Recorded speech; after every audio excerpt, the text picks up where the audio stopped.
Coming up on this episode of Nintendo Cartridge Society. Are you experiencing increased mobility or improved recovery times? If so, you may be suffering from Wirebug. Please consult your Monster Hunter if you have Wirebug or think you might get Wirebug. It's dangerous to go alone, so the Nintendo Cartridge Society goes with you.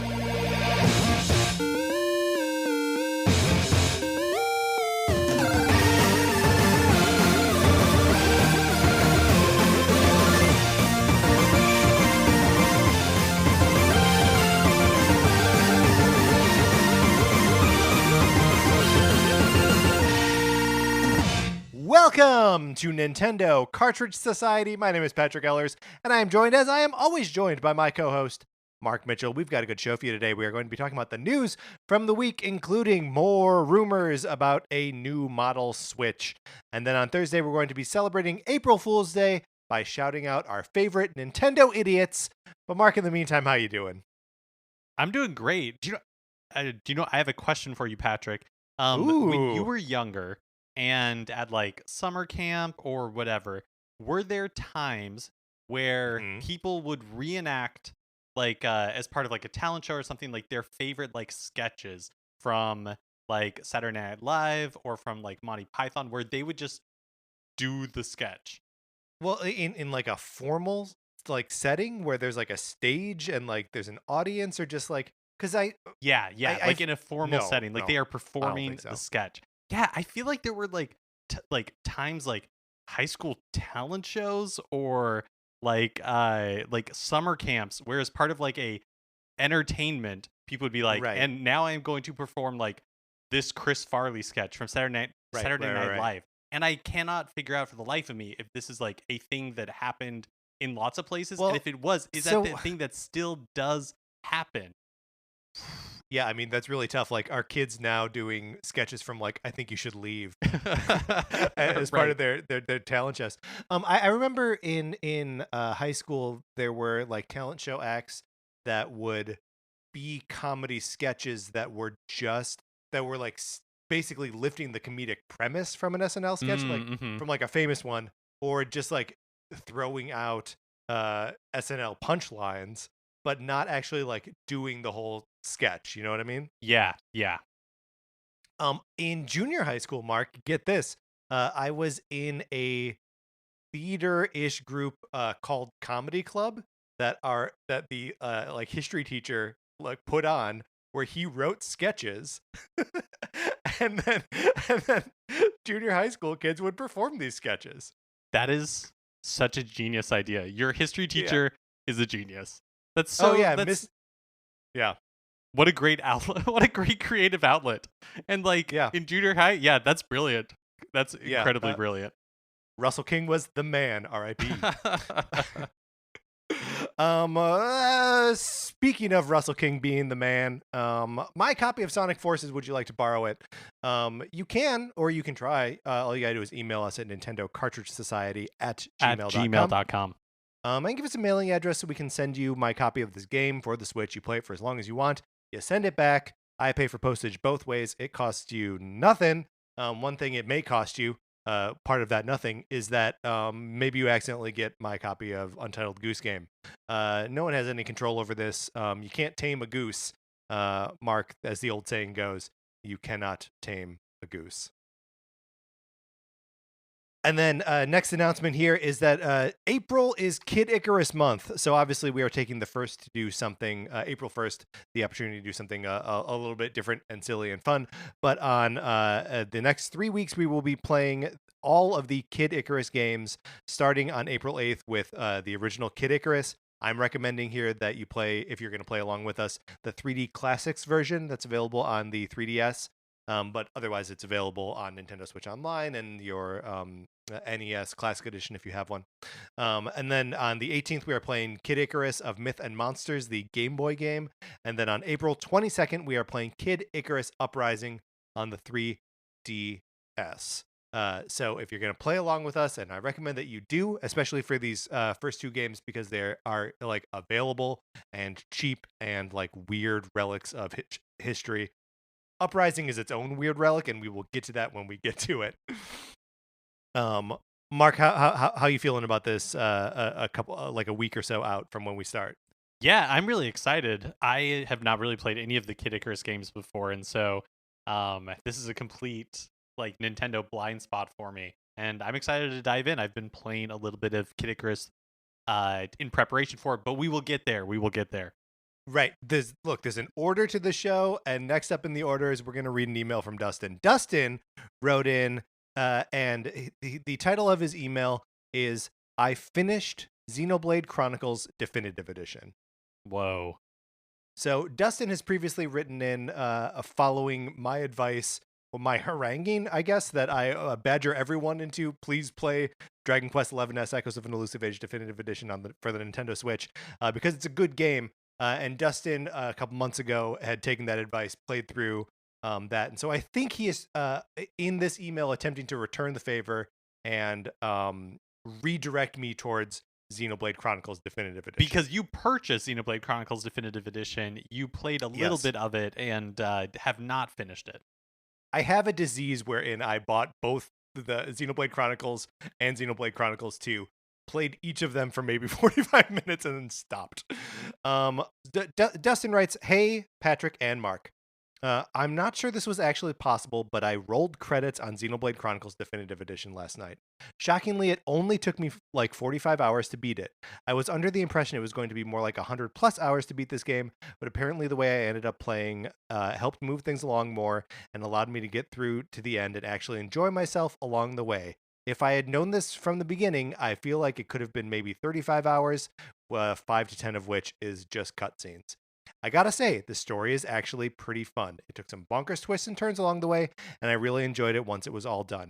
I was not expecting to feel this way after having put the game down after a few hours when I first bought it. So same experience here, right? Okay, so he goes on to then give suggestions on how to actually play this game and like get through it. So we're gonna pound through those tips. First tip: turn on casual mode immediately. This game was hard, but not in a good way at first, and required a ton of grinding to move forward in the story, and I got burnt out. Casual mode, something I acknowledged in our first discussion of it, but I got that dumb gamer hang up of like, I'm not going to play it on casual mode. That's fine for other people, but not for me, I say. Follow the next tip. Follow the dotted line on your map. As tempting as it is to explore the areas, it never pays off. This is not Breath of the Wild. Mainline the game and enjoy the story and battle system rather than the minutia. Also, a hugely important tip, because the game world is enormous, and I know I was running around. When I see a dotted line saying "go here," it is my instinct to go everywhere else. Right. Well, you don't want to miss anything. I don't want to miss anything. Okay. The next tip: the game will naturally level you as you go in casual mode, so you won't really need to grind. Just fight enemies as they target you while following the dotted line, and you should be good. Next tip: talk to people with an exclamation point above their head as you enter new cities. Gather up several quests all at once, but don't feel like you need to get all of them before you move on. You will naturally complete these quests without even having to try, and you don't need to return to the person to get the rewards. Plus, the ones you miss won't really hurt you if you don't do them. Never accept a single quest, then go accomplish it, and then find another quest to do. You will burn out almost immediately. This is a great tip because I like to get a quest, accomplish it, and then like move on to the next one. But it seems like just gather quests indiscriminately and then keep playing the game. 2 more tips. One, then next, I don't know what, 5. Ignore affinity entirely. It is not important to complete the game. Great. Don't even know what that is. And then the final tip is don't continually manage your equipment and don't feel the need to buy stuff every time you see a shop. You will find better weapons and armor in drops by defeating enemies over time naturally. And then Dustin just kind of goes on to say how much he enjoyed playing the game this way, which are all good tips. And I'm intrigued because there is something I find intriguing about the Xenoblade series and have never been able to, get over the hump of like, playing what I think is going to be a 100 plus hour game. Yeah, those are great tips. It sounds like exactly how I want to play a game like this. where it's just like Totally. very streamlined experience, kind of like let me enjoy what the game has to offer, but not kill myself looking for something in it that's not there. Yeah, I mean, Xenoblade to me, Xenoblade Chronicles is the kind of game that I want a like close friend or roommate to play, right? That I can like sit on the Mm-hmm. couch, I can hang out with them while the stuff's happening, and then when they're like grinding or like finding their way through a dungeon or something, I'd be like, "All right, I'll see you later." But these seem like good tips, Dustin. So thank you for writing in. And if any of that sways my cold steel heart in the weeks to come, I will report on it here in our next segment, which we are getting to right now. What we have been playing.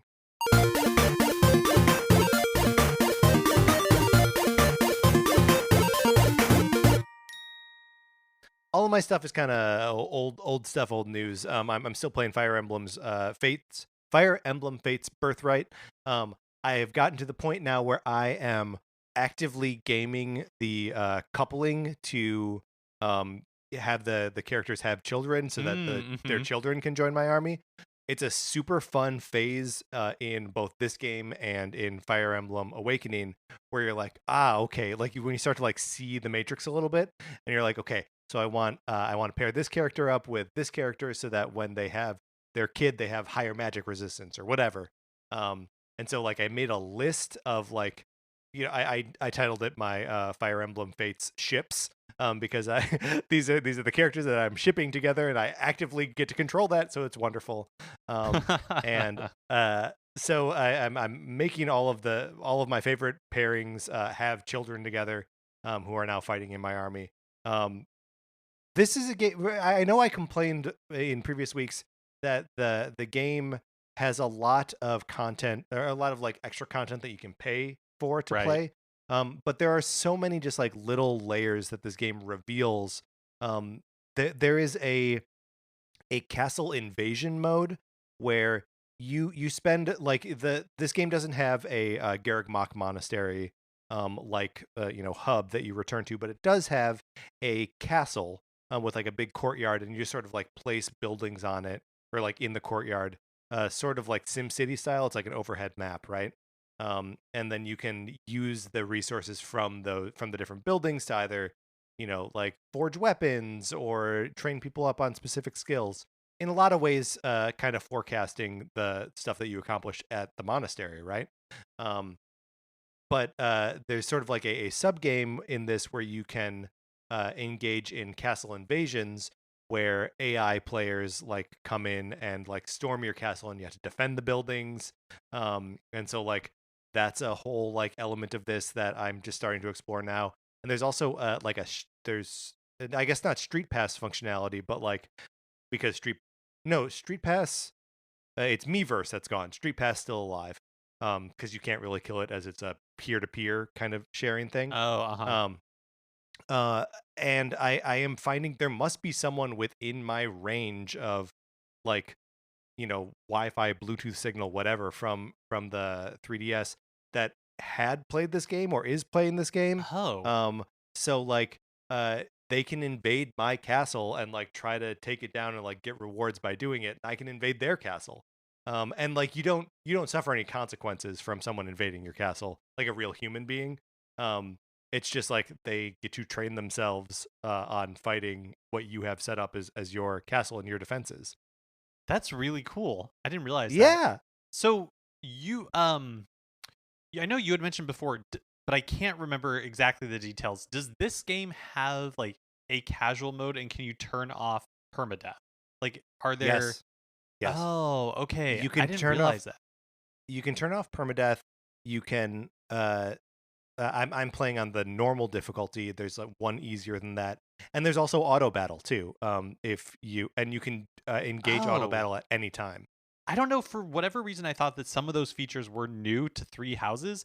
Maybe I should get into this game, because like that's the sort of settings that I like want in a Fire Emblem type game. Yep. Because I don't want to stress out about permadeath and all that kind of stuff. But like the experience sounds so cool. Yeah, and like I'm really, really enjoying it. the betrayal, the tragedy. Like it's all just I don't know. But by the time I think I'm at chapter like 18 or 19 right now. And I know I was only a couple chapters back last week, but I've done so many of the little side chapters to recruit the my character's children. Um, uh, but like I don't know, it feels like I'm late in a season of television, and like all the coolest stuff is like happening right Oh, that's now. awesome. And it's this infuriating thing where it's like no one can talk about it with me. Right? Like, I know exactly what you're talking about. This was my experience with Tokyo Mirage sessions. yes, Yeah, completely. I know exactly what you're talking about. and it's doubly frustrating when you're not finished yet, right? When like a bunch of stuff like, where are you going to find a person who has played 75% of the way through the story for this game and wants to talk about just that chunk of game? Right, It's impossible. right. Yeah. Anyway, so I'm continuing to enjoy Fire Emblem Fates Birthright, which is a ice cold take from 2015. So I have played Super Mario 3D World, or at least I rolled credits on it. So I got through the main part of it, opened up like the Star Road levels.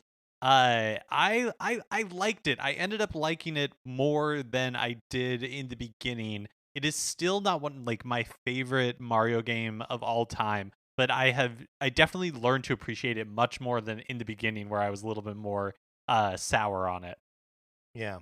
Oh man, that last Bowser fight I love the spectacle of that moment. It's so fun. It is. It is really fun. Yeah, it's great. It actually reminds me in a way like of the same sort of payoff that Odyssey has, where you're just Mhm. like, of course, this mechanic or these mechanics like come back in this way. It really is like the perfect like cap to the experience. Yeah, and it feels like appropriately epic too, right? Like I'm trying not to give things away, even though I'm pretty sure we've talked about the end of this game before Yeah, on the we show. did. But there's as you're climbing the tower, like right at the very end of it, and you're just like on stairs, and like Bowser is busting out of walls and stuff. And the camera is just like leading around in this circle as you're following Yeah. this like spiral staircase up to the top. It's all so exciting, and the music is so like grandiose and like incredible. Kind of going back to our conversation about like the sort of music video moments in Mario games, like that absolutely to me qualifies as one of those. Yeah, totally. And even like talking about like the grandiose like build up to it.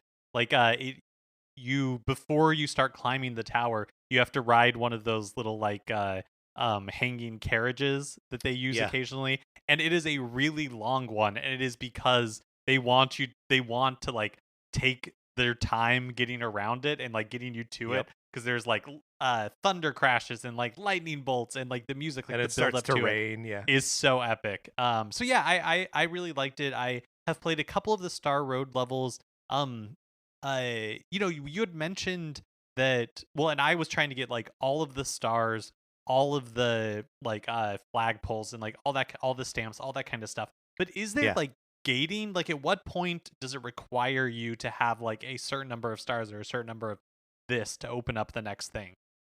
Yeah, so I mean, you'll see that at the end of each of the worlds, in from because after the star world, there is a mushroom world and then a flower world that Oh, are all got it. like Okay, in the okay, special. got it, And then it ends with like the crown world, which is just the three hardest levels that the game got has to it. offer. And to get to that crown world, you need to have collected all the stars, all the stamps, and finished at the top of every flagpole, just to access it. I got it. Okay, I did not realize that after Star World there were more worlds, and so I was like thinking like Star World was essentially it. So cool, that's awesome. So there's a lot more of that game that I still have Yeah, to go then. there's so much like end of game content there. It's really an embarrassment of riches. When and the star worlds are all like kind of new worlds, right? Or new levels at any rate. When you get into the mushroom world and flower world, that's when it starts to like really difficultly remix the levels that you've played previously. Um, Oh, that's when it starts to feel like not just that's for me, that's where the game starts to feel genius. So Wow. Okay. So yeah, I feel like I do have a lot more of this game to go. One thing that I haven't really been playing, but I watched and I wanted to give a shout out to was the I don't know exactly the context of why this came up, but YouTube channel VGM Together. They created this medley concert called "Line Them Up," a Paper Mario: The Origami King concert, and basically it's like more than like 150 musicians, all playing their instruments in this medley of Origami King music, including people like Grant Kirkhope, Lena Raine, people from all over the video game community playing this music. The music from Origami King is like awesome, and so having these really talented musicians like playing it in this arrangement is a lot of fun. It's like 35 minutes, something like that. I think you would love it, Patrick, and I think it would intrigue you to play the game. It I've definitely said would. before, I regret not buying it physically because I would love to be able to loan it to you because I think you would really like it. But yeah, even if you haven't played the game, I think everybody should check out this concert if you just like good video game music. It's a lot of fun. That's rad. Before we move all the way off of it, we did get an email about Super Mario 3D World from Ian. Ian writes in saying, "Hey, Patrick and Mark, I was wondering if I should play 3D World before Bowser's Fury or vice versa. I want to know if Bowser's Fury would be a good game to play first and go in blind, or should I play Super Mario 3D World first to get the hang of the controls? Thanks for answering." Mark, have you touched Bowser's Fury at all yet? I haven't yet. And I'm curious, Patrick, what your perspective is on this. Well, so I mean, obviously I played 3D World before I played Bowser's Fury, and then when it came back out on Switch, I played Bowser's Fury right away because that was brand new content for me. I do think that playing Super Mario 3D World does provide like a solid foundation as to like how the physics and power-ups work in that game. Bowser's Fury as like an evolution of that or as like a subversion of that, I think I think that's the way to experience that game. So my recommendation would be to play 3D World first. But if you're not, if it is different enough that I don't think you necessarily have to enjoy one to enjoy the other. And I think it is probably easier right now for like a new player, like completely new, especially if you have experience with Super Mario Odyssey, to jump right into Bowser's Fury. But I think generally speaking, play 3D World first, especially if you have someone to play it with. The co-op experience there is just awesome. It's just awesome. I actually have a 3D World question for you because you're my go-to 3D World expert. So Thank you. slot machine like bonus games like with like the Sprixies where you like go in. Is there those seem any impossible. reason to do any of them? Right, exactly that. Like, and they seem impossible unless I assume the way like you're supposed to get the bonuses is by having 4 people and going in there and all jumping at the same time. Because otherwise, I don't know how you get more than like I've gotten 2 matches out of the 4 just by luck. Yeah. No, Mark, I will be honest with you. I had forgotten that I had forgotten what the inside of one of those slot machines looked like. Because when they pop up on the screen, it's just like, okay, next. Yeah. Like I am not even gonna go to it. Fair enough. Okay, last thing, I've been playing the original Kid Icarus. I picked up the 3D Classics version. And obviously we're going to be devoting an entire episode to it. So I don't want to talk about it too much now. Only to say that like I am glad that I picked up this game after so long hearing about it, being intimidated by it. I am excited to actually be playing it. I'm looking forward to talking about it more in just a couple of weeks. Awesome. So we will put a pin in that until like a week and a half from now. And then the last 2 things I've been playing, I did because we know it's going away. I've been playing Super Mario Brothers 35, which really no new observations about that other than it actually is a surprisingly like fun formula, like a fun way to remix the Super Mario Brothers experience. If they ever want to do this with Super Mario Brothers 3 as the base form of this game, or Mario Brothers 2 or Super Mario World or whatever, like I'm on board. Yeah, give me more reasons to play those classic levels. I love it. Ooh, that'd be fun with Super Mario Brothers 2 where you have like people playing different characters. Like Oh my that would be the God. best. That'd be fun. Yeah, that'd be so good. And then obviously will never stop playing Animal Crossing New Horizons. but I logged in on Sunday or Saturday or something, and Zipper was there. It's Bunny Day again, which is like a horrific little reminder that we've uh, been doing this for a year, and it is Bunny Day again. I got to show Sarah all of the like dumb things that Zipper does, like trying to hide the zipper on the back of his costume from the player. And also that like if you walk far enough away, he stops hopping and just like relaxes and sighs. It's so funny. Yeah, go ahead. I was just gonna ask if I don't know if I haven't been following it closely. Are there new items this year for Bunny Day, or like if you've crafted everything last year, like that's just it? Yeah, I mean it's I don't think there are any new DIY recipes, so I don't think you can craft anything new, but there are Bunny Day items in my shop now, Mm-hmm. which are like special and weren't there last year. But I also don't know if maybe they would have been there if I had. Now I don't really remember where I was in the game when Bunny Day came along. But like yeah, I may not have had Nook's Cranny totally upgraded by that point.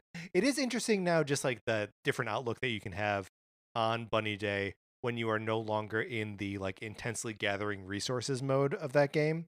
That like I'm not chopping down trees every day. I'm not hitting the rocks out of rocks, and I'm not like fishing a bunch. So like I don't get bummed out when I accidentally or when I get like a wood egg or something. I'm not, it's not like a make or break it deal for me, like it was when Bunny Day, happened during the first week of gameplay last year.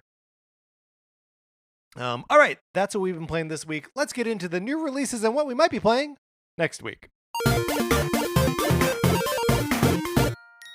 Well, after the blockbuster week of Monster Hunter Rise, a game that, now that I'm thinking about it, neither Patrick or I picked up, but Monster Hunter Rise or Balan Wonderworld. There you go. So it's a little bit of a quieter week is basically what I'm trying to say. The one game that I did want to give a shout out to, because I love really specific simulators, is Train Station Simulator is releasing this Thursday, April 1st on the Switch eShop.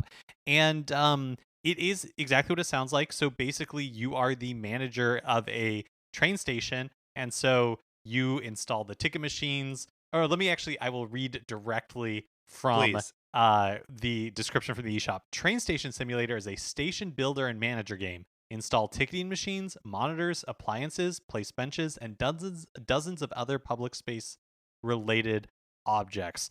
I love this. I love just like I love driving school simulator or whatever it was called. Like, this game sounds really specific in the way that I love, where it's all about like designing your station to be like the best like transportation center that it can be. It includes 24 different types of passengers, including vandals, and like I just love everything about this. If anybody is playing this game or any other type of specific simulator, please write in and tell us about your experience. I would love to hear it. I'd love to hear people's enthusiasm for this sort of stuff. Yeah, I mean, last week I mentioned that I had played the A-Train demo, which is a train simulator, but it's like a whole train network simulator where you have to like sim city that noise and like really understand what's going on. And I got intimidated by the systems and refused to to learn anything. So yeah, if anyone is playing any of these games and having a good time with them, we would love to hear about it. Write into us, Nintendo Cartridge Society at gmail.com. Yeah, Mark, I see also on the list that there's a game coming out on April 2nd, Friday, called Good Night Night. And obviously night, the second night is Knight. Why isn't that Good Night Good Night? Well, maybe there's some like really complex what is the word like I'm looking for? A morality system? Yes, exactly, a morality system. So who's to say whether it's a good night or not? Okay, well then let me pitch the new, if there's a morality system, let me pitch a new title. Good night, comma, good night, bad night. Eh? I'm into it. I love it. I would buy that game. All right, Mark, let's get out of these new releases. Which, of course, brings us to a regular segment on our show. It is time for 433. In 1952, American composer John Cage wrote a piece called 433, wherein a performer or group of performers did not play their instruments for 4 minutes and 33 seconds. For the purposes of this show, our instruments are talking about Nintendo. So, for the duration of one performance, 433, Mark and I will talk about something not at all Nintendo related, thus fulfilling the contract of the piece. Mark, today we are talking about fruity candy as suggested by Dominic back when we were doing our 433 episode. Fruity candy, how do you feel about it? Ooh, so I love candy. I like a good fruity candy, but there are certain like fruits that I'm immediately like, no, don't want, don't need. I don't think it's going to be a surprise to anybody. Even within like one line of fruity candies, right? That there are kinds like fruit flavors in Skittles or Runts or something that you're avoiding individual flavors. Yeah, exactly. And I think like probably I'm not blazing any new trails when I say that like the banana flavored anything is not something that I want. Because to tell you what, that banana flavor doesn't taste like bananas. No. I mean, I guess the deep dark secret of all of these is like none of the fruity candies taste anything remotely like the actual fruit that gives them their names. I think when I think of the quintessential, like the fruity candy, I think of cherry Jolly Ranchers. That to me is like the perfect fruity candy. It doesn't taste anything like cherries, but it that is what immediately comes to mind. See, for me, what immediately comes to mind, and I think it's just look, Runts. They had something. They were doing something right when they made them look like that. When they gave them the shape of the fruit that they're supposed to be flavored as. Like that's smart. None of the other fruit candies. I mean, I guess like fruit snacks do that sometimes, but I feel like fruit snacks are not. That's fruit candy. True. No, they're nutritious. Yeah, barely. I've heard this argument before, and I do not believe it. You mentioning Jolly Ranchers also gave me like a little bit of a flash of like Now and Laters.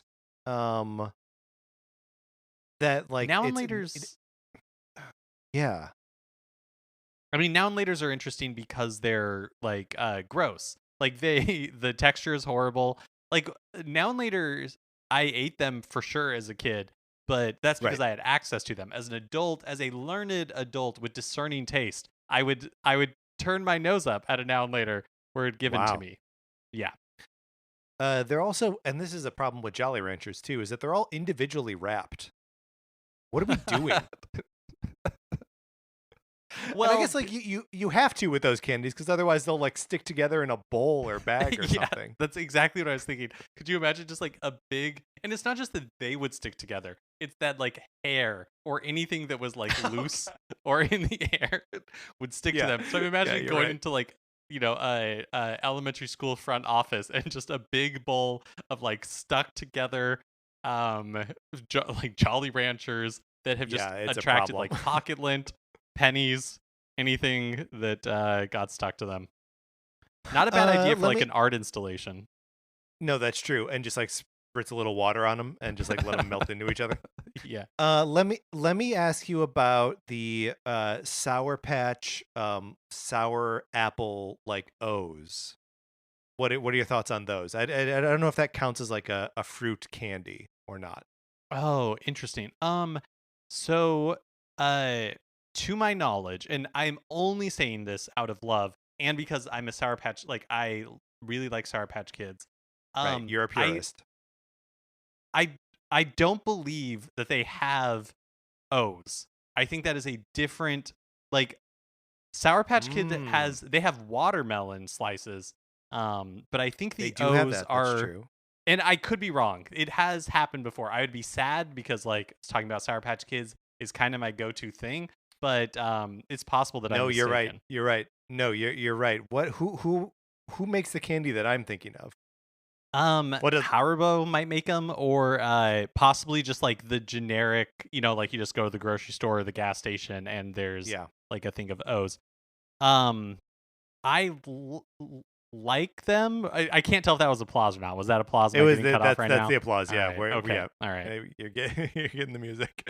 All right. We were accompanied today by pianist Kyle Shaw.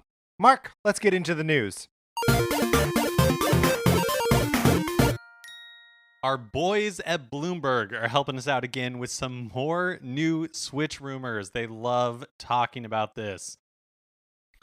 They love it. It's and when do you think we'll stop? Probably when it's announced, but like, it just seems like we are doomed now, sentenced to talk about like, look, guys, probably there's a new version of the Switch coming out, and like every week we're gonna find out like a little bit more from secondhand I sources. do feel like at some point we're just going to run out of like new things to talk about on this. But here is this week's assortment. So, citing unnamed sources, a new Switch model will feature an upgraded NVIDIA chip, quote, with better graphics and processing. Okay. Along with a better CPU and more memory, the new Switch would support DLSS, which stands for Deep Learning Super Sampling, which is basically like fancy upscaling. So it takes your visuals and renders them in 4K, possibly. Yeah, which is different than like generating true 4K visuals. But can I tell the difference? Do I have a 4K TV? No, I don't. So to me, it would really make no difference. DLSS does require custom code to work. So it doesn't sound like these are like upgrades that'll be applied to older titles automatically. You won't just plop in your copy of Hello Kitty Cruisers and have that be upscaled to 4K. It's something that will have to be enabled. So that's basically the rumors of new stuff. Bloomberg Intelligence's Matthew Canterman speculated that the newer model could be anywhere from $50 to $100 more expensive than the current base model Switch. He said, quote, "I still think Nintendo can drive strong demand even at $399.99, end quote. Telling you, like, you're right, Patrick. It, where there's smoke, it really seems like there's fire. But I don't know, charging like $100 more for this, I don't know. The whole thing just feels very I'm really curious to see how it all plays out. Yeah, me too. That last bit about like, I mean that's just pure speculation, right? Like, especially I'm saying I still think Nintendo can drive strong demand at $399.99. Like, yeah, could drive demand, but like, I don't know. I've been a fan of Nintendo too long to think that they are truly responding to demand ever, right? Like, Nintendo puts out what they want to put out at the price they want to put it out at. And sometimes they'll respond to there being not enough demand by reducing prices, but I don't really ever see them as like they could have put the Switch out at a higher price point than 300 in the first place. It was impossible to get and people loved it, and it's a system that when it came out in 2017 probably was worth more than $300. And it is because people paid more than $300 for it when they picked it up from secondhand sources. So I don't buy this line of logic, basically, is what I'm saying. Yeah, it's the part that's difficult for me is like I am so focused on like what Nintendo has done on the past, so sometimes it's hard for me to see them like breaking those patterns, which is totally possible. Yeah. But I'm just thinking like the closest analog that we can think of in, and by we I mean me, in like modern Nintendo history is the new 3DS or the new 2DS. And the new 2DS I think was more expensive than a regular 2DS because that thing was pretty cheap. But the new 3DS, my memory, and this is just based on what I remember, is that it was the same price as the outgoing model. But the thing that so I think that is true. I think that is a thing. But then on the other hand, the stuff that they're saying is in this new version of the Switch, like yeah, like it does sound like it makes sense for them to charge a premium for this. And so like the part that I'm trying to like figure out is like, okay, like how does Nintendo brand this, and like how does Nintendo Yeah. approach this? And we've talked about this before where initially I was like, I don't think there's any way that they're really going to have a bunch of software that is like only for this new system. But then on the other hand, you're like, well, okay, then the other way to sell it would seemingly be to talk up its tech specs, which is also not something Nintendo is very Right. like historically known to do. And so one of those two things feels to me like it has to give. Yeah, I mean, unless what they're doing is truly just like upgrading the future of the Switch, and like they don't call it a new product. It is just the new $299 Nintendo Switch, and just it slowly phases out the older version. We've already seen them do this once on a much smaller degree, with the version that had the new chipset that made the battery life last longer.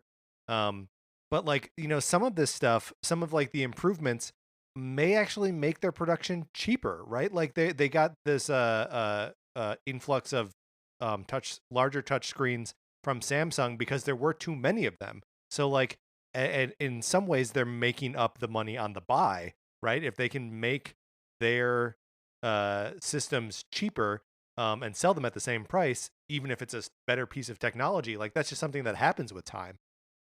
So like I think it's possible that this thing just becomes the new Switch, and they stop selling the old one.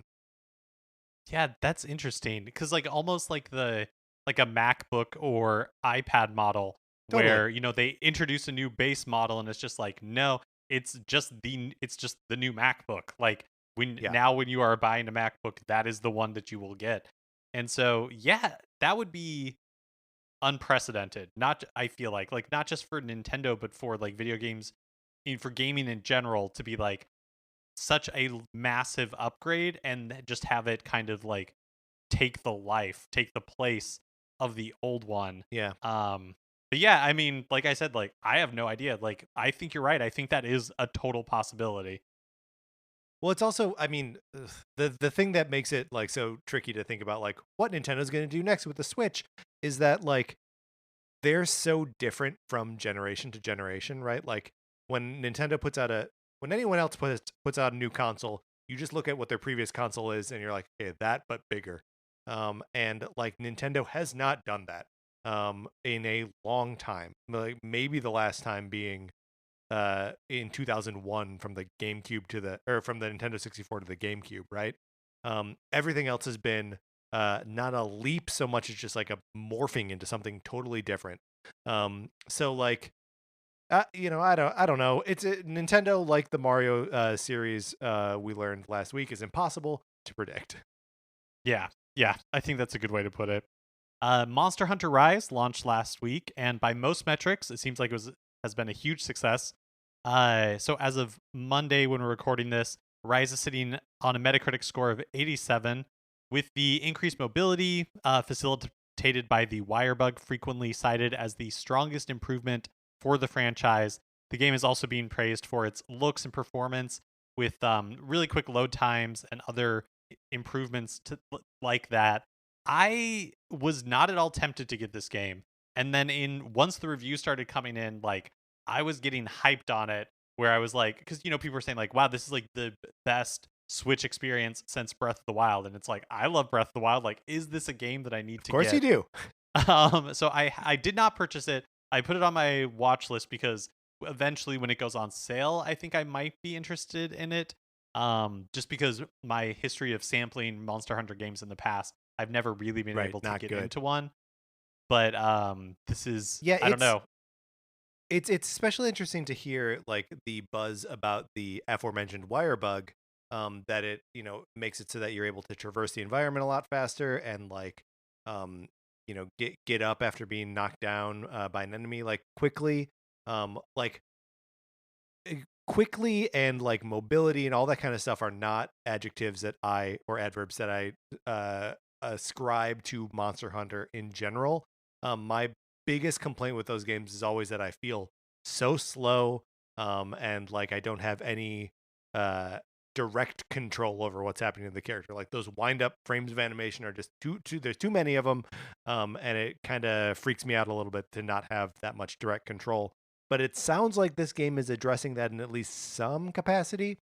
Like you, I now have it on my like list of things to pay attention to if it ever drops in price or gets like a big update or something. Um, but yeah, I did also resisted hype this weekend and did not buy it. Yeah. Capcom's website announced on Monday that Monster Hunter Rise had already shipped 4 million units worldwide after one weekend. In the UK, physical sales of Monster Hunter Rise are double that of Monster Hunter 4 Ultimate. And also in the UK, Monster Hunter Rise is the second biggest launch for the franchise. They were 43% lower than Monster Hunter World, though, of course, Nintendo doesn't reveal digital sales numbers, and World launched on multiple platforms. Right, so making that a virtually unusable number for any for any conversation about how the series or this game is doing. But it does seem like it's selling well and is being well received, which worth pointing out that it came out on the same day as that Balan Wonder World, another like pretty high profile release from a big Japanese publisher, and that. Well, one game is seemingly a huge success, and the other is not. A new cheat code for Kirby 64: The Crystal Shards has been discovered 21 years after the game was released. This was demonstrated by Japanese Twitter user Shiro Kirby and reposted and translated by Grample. So earlier today, this is the quoting the tweet. Earlier today, someone 2639 discovered a hidden cheat code in Kirby 64. If you plug in a second controller, then hold L and press C up, R, C right, C left, then start, your third file will have 100% completion. Which I mean, kind of begs the question of like, why why open a save file to 100% completion? I guess just to if you're able to navigate around in like a menu or whatever, that you have everything available to you. But it's neat that somehow people are discovering new cheat codes. I'm always curious how something like this gets discovered, because like that combination of inputs is so long and specific and complex. It's like it doesn't feel like something you could really happen upon, but right. How else? So yeah, I always wonder how this stuff comes up. Like, did somebody really just try it, like enough combinations, and then eventually found something? Was it like seeded by a developer? Like, were they looking at code? Like, I have no idea how this works. If anybody has any idea how these things are discovered, I would love to know, because it just seems miraculous like this, that something like this could ever be found. Yeah, I mean, even with a game, the thing that's like especially weird about it is that it's Kirby 64. Like, when is the last? I know there's a lot of like poring over a lot of Nintendo 64 games, right? Like Super Mario 64 and like Ocarina of Time in particular, Star Fox as well, are games that people have like discovered and like dismantled every single corner of, and have just like absolutely broken and torn apart. But like Kirby 64 is not one of those games. Yeah, I guess it has its fans. Fans. The 2021 BAFTA Game Awards were given out this weekend, and some Nintendo and Switch console exclusives were among the winners. So Hades was the big winner of the night for Best Game and Performer in a Supporting Role. That went to Logan Cunningham for voicing Hades, Achilles, Poseidon, Charon, and the Storyteller. Wow, doing a lot of work on that game. Yeah, there are like 6 or 7 voice actors in that game, voicing like 40 or 50 characters. It's pretty cool. It also won for narrative, game design, and artistic achievement. But Animal Crossing New Horizons also won a few. It won for multiplayer and games beyond entertainment. Okay, so games beyond entertainment, it's a weird category. Seemingly the rest of them are all like games with like socially conscious messages or some sort of like progressive bent to them. I don't know why Animal Crossing for this category, like why it was considered games beyond entertainment. other than it was just like the pandemic game. I think that's my guess would be that is the reason why. But let's talk about this multiplayer. Let's talk about multiplayer. What is going on? The multiplayer in Animal Crossing, well, novel and like a fun way to actually like interact with people, is virtually busted in the way that you have to like just sit in loading screens anytime you visit someone's island or someone visits your island. It won multiplayer game over Fall Guys, uh, Ghost of Tsushima, and Sackboy, A Big Adventure, and Valorant. Like, what is going on? I mean, I think to your original point, I think because it was the game of the pandemic, right? And being able to, especially when it came out, like visit your friends in the game and all that kind of stuff. I mean, that's why I would vote for it for multiplayer. And so I imagine with its pairing in games beyond entertainment, that's probably what was on everybody's mind. It is funny to me that it lost Family Game to Sackboy, a Big Adventure. But you have a note here, and I agree with you that I think there is some amount of Anglo bias because Totally. Sackboy won the award for Best British Game. And so I think the fix was in for Homeboy there. Yeah, no, that tracks for me. Obviously, Animal Crossing is the best family game of the year. What are we even talking about? Katana Zero fans are still waiting for the DLC that was promised at the release of the game. But we actually got an update this past week, which I was so excited about because I loved Katana Zero, and I'm really looking forward to this DLC whenever it drops. Creator Justin Standor had a post on ASCIIsoft's official Tumblr page and provided some updates, including that the DLC is now 6 times as long as was originally planned. Quote, "That's a bit over half the size of the main game. This means more levels, mechanics, enemies, bosses, and intertwined story elements. It's less like a DLC and more like Katana 1.5, which, wow, that sounds incredible, especially because it is promised to still be a free update. And while there is no specific answer on release date, because they don't know yet. They're working on it. The update says that the content is all planned out now, and so it is just like working and QAing and designing and all that kind of stuff. But yeah, this sounds really cool. It sounds like basically whenever this comes out, we're essentially going to get a free sequel, which is awesome. And I know you really enjoyed the base game. Do you think you will still go back to it, or like do you feel as though like the game has passed you by at this point?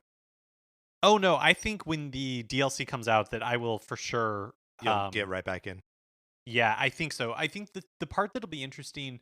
I can't remember exactly what your experience with the Messengers DLC was, but I wonder if like it'll have been so long that like jumping in to the DLC will be intimidating. I'll be interested to see if they kind of like ease you into it in the sense that it has been so long, so like we're gonna give you a little bit of time to like warm up and relearn the mechanics, or if it's something where it would behoove me to like play the game again in the lead up to the new DLC, get so a running back start in the groove. Yeah. My experience with the Messenger DLC, just quickly, it is enough of a side story that like it's sort of cordoned off from the rest of it. And the way the game plays is so like intuitive feeling to me that like when I got back into it, I just like got back into it, and it kind of snapped right into place right away, and was super fun. Mark, I have one quibble with this announcement, that it's less. The Tumblr post says it's less like a DLC and more like Katana 1.5. Friend, this is Katana Zero, not Katana 1.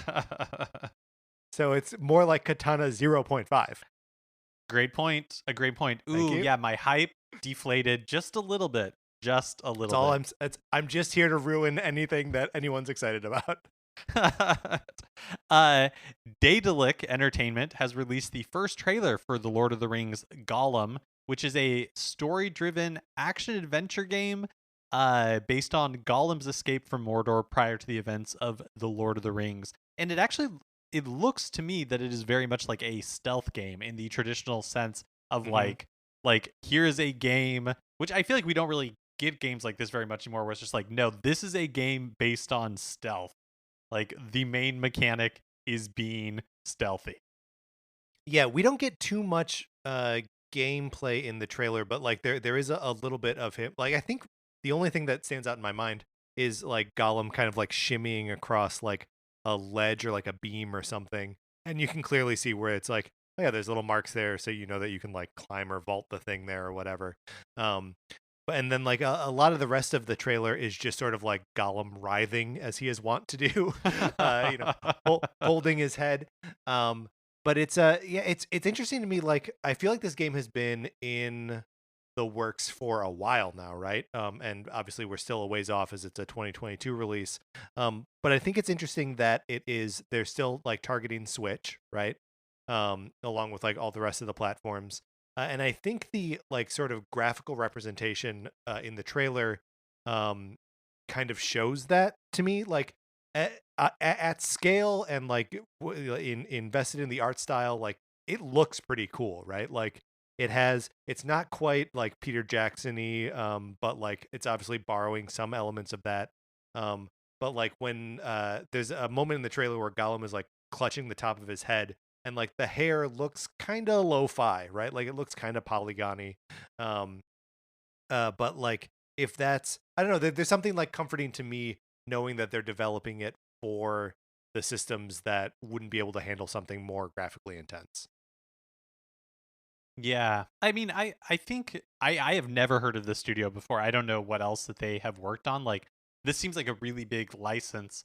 Mm-hmm. But yeah, I think I'm just really curious to see how this turns out, right? Like stealth games are not necessarily my thing. Yeah. I really love Lord of the Rings. I think it's really an interesting take on this world that isn't or an interesting like form of gameplay that isn't just like what I feel like we normally see, which is just like, hey, it's Lord of the Rings, so it's a war game. Because that's what Lord of the Rings is Right. in video games. So yeah, I think it's just gonna be really interesting. I think they're lucky that if it is like a stealth game that they have the Eye of Sauron, because what's a stealth game without like spotlights, right? That you have to Oh avoid. yeah. And like what a cool like cutscene they can jump to every time you're discovered is just like the eye flaring open. And then a game over screen. Yeah, I don't know. It seems pretty cool. Like I don't know. I've never had success like getting invested in a Lord of the Rings video game before. Especially since like the movies came out, which of course now is 20 years ago. Um, but like that they're so in the like sort of vein of like recreating the movie moments. And the fact that this is uh taking from outside of the actual events of, yeah, I guess like technically taking place like during Lord of the Rings. But before where like the narrative is spending any time with Gollum, seems like there's a lot of space to like do some pretty harrowing stuff to that poor little guy. Yeah, I think so too. I also just like I played Shadow of Mordor or whatever the Oh first yeah, one sure. of those like of Mordor games was, and I liked it, but I think what intrigues me about this Gollum game, and we're talking a lot about a game that doesn't come out till 2022, but Yeah, that's right. I love Lord of the Rings, so like yeah, I'll We're totally talk talking about about this. Lord of the Rings, baby. Let's do it. The thing that's interesting to me about like a Gollum about this Gollum game versus like those Mordor games, because those were fun, but it very much was like, okay, we're just building this like action game. It's like it's a Yeah. sword simulator essentially. Like it's all about combat, and we just have the Lord of the Rings license to entice people, but like it is in no way related to the themes or ideas or that are being expressed in Lord of the Rings. And so I think having more potentially of like a game that is focused on this singular character is an opportunity to present more about what Lord of the Rings is other than just the aesthetics of it. Yeah. Well, and I think this is a great point because Lord of the Rings is a softer franchise than I think the video game industry gives it credit for.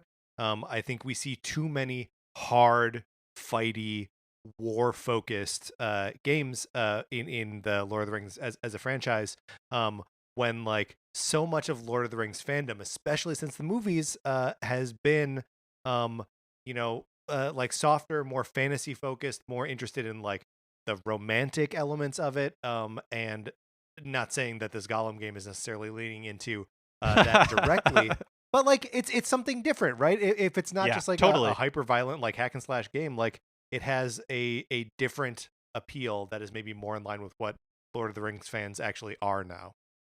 Yeah, I completely agree. Completely agree. But again, the game is planned for release in 2022, so we'll have many more opportunities to talk about it in the future. Yeah. Around this time last year, it was announced that former Nintendo of America president Reggie Fils-Aimé was joining the board of directors for GameStop. But according to GameStop's latest SEC filing, Reggie, along with some other board members, will be leaving the board in June. The filing stresses that this isn't due to any strategic disagreements. I think their like stock options that they got for being board members become actionable around this time. So I mean I don't know what's going on, obviously, but I wouldn't surprise me if with the like kind of like uh more active new member like investors and like board of directors and everything, if like a bunch of them are like, this is a great time for us to leave because the stock is significantly more valuable than it was when we arrived. And so yeah, good for them. Good for them. Yeah. It is funny because it's a confluence of things, right? It's the stock manipulation from a couple months ago, that artificially drove the price of GameStop stock so high, and the release of a new generation of console hardware that like made GameStop like financially relevant again. But like yeah, like look to the distance and there's nothing but drought there. Like I don't know. And I mean, I guess like they can continue to sell PlayStation 5 and Xbox Series systems as they actually come available, and eventually the whatever the new Switch is. But yeah, totally like get out while the getting's good. It's funny how little time Reggie was on this board of directors. I bet it was a great paycheck. So again, Yeah. round of applause for Reggie getting that coin. And finally, we talked about this last week, but just a real reminder, if you are interested in picking up either Super Mario 3D All-Stars or Fire Emblem Shadow Dragon and the Blade of Light, March 31st is your last chance to do so. Tomorrow is your last chance to do so. So just be forewarned. There's actually a bunch of stuff going on, like but first of all, obviously, physical versions of Super Mario 3D All Stars are still out there. They're not being removed from shelves, but they won't be printing more of them. So if you're looking for physical versions, now's a great time to do it. If you had purchased a digital code before March 31st and you don't redeem it before the March 31st deadline, that's okay. It will continue to work for an unspecified amount of time, so probably just in perpetuity, because or when however long your download code is valid for, if when you buy that it has an expiration on it. Yeah, I would guess that they're going to keep those active for a pretty long time. If for no other reason than like it just needs to be available on the store to re-download. So like if you have purchased the game previously and you took it off your system and you just want to re-download it, you will still be able to do that going forward. Also, Super Mario Brothers 35, the game that was available for Nintendo Switch Online players, is disappearing at that time too. So you won't be able to download the software. It's not going to be playable even if you already have it. It is gone. Double also, March 30th today, I believe, is the last day you can upload levels to the original Mario Maker on Wii U. The bookmark site will also be discontinued after today. But you can still play levels that were uploaded before the deadline, but they won't be accepting any new levels. And then triple also, and likely unrelated to the other games, Disney Art Academy on the 3DS is coming off the eShop on March 30th, at least according to notices on the Japanese and European eShops, but there's no reason to think that North America would be immune. So pour one out for adding new levels to Mario Maker on the Wii U, for Disney Art Academy, for Super Mario Brothers 35, for Super Mario 3D All Stars, and for Fire Emblem Shadow Dragon and the Blade of Light. Mark, it feels like there's room for more Nintendo stuff, right? Like, let's get some announcements. Yeah, I know it'll be. I mean, I guess we do know what's coming in the next few months. Like next month we have news Pokemon Snap, and then I can't remember if we're getting anything Famicom in May. Mystery Club. Oh yeah, that's right. Of course. And then June is the new Mario Golf. But yes, I think. Ooh, have we learned more about like what that virtual E3 is going to be? I'm really curious if Nintendo's going to be like part of it, or like what is the point for them to be part of it since they do their own thing anyways? I don't know. It'll be interesting to see. Yep. So anyway, pick up any of those games if you want them. All right, Mark, let's get out of the news. Okay, that is going to do it for this episode of Nintendo Cartridge Society. Remember, please rate, review, and subscribe on Apple Podcasts if you liked the episode. You can also share it on Facebook or Twitter or wherever you share stuff. We appreciate it greatly when you do. It's fun to get new listeners on board with what we do here. You can follow us on Twitter. I'm at Patrick_Ellers. Mark is at MKE Mitchell, and the show is at Nin Cart Society. We also have a Facebook page, which is just Nintendo Cartridge Society. Olivia Duncan made our logo. Our theme music is provided by 8-Bit Betty. You can get more of his music by going to 8bitbetty.com or by listening right now. For my co-host, Mark Mitchell, this is Patrick Eller saying thank you for listening.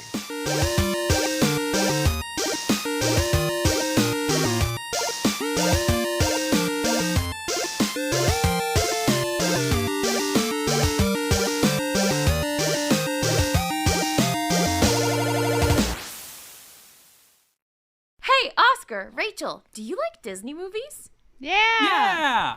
Have you seen all of them? Yeah, we saw all the Disney animated movies. And we saw all the Pixar animated movies, too. How about the DComs? What? The Disney Channel original movies. You should listen to our podcast, Inside the Disney Vault, because we are watching all of them in chronological order. Yeah, and we do fun segments, like we cast each other. That's right, and my favorite segment, Zaddy Watch, where we rank every single DCOM daddy. Ooh, you can listen to all this fun stuff on our podcast, Inside the Disney Vault on Campfire Media, wherever you listen to podcasts. All right, guys, let's get back in the vault. It's cold out here.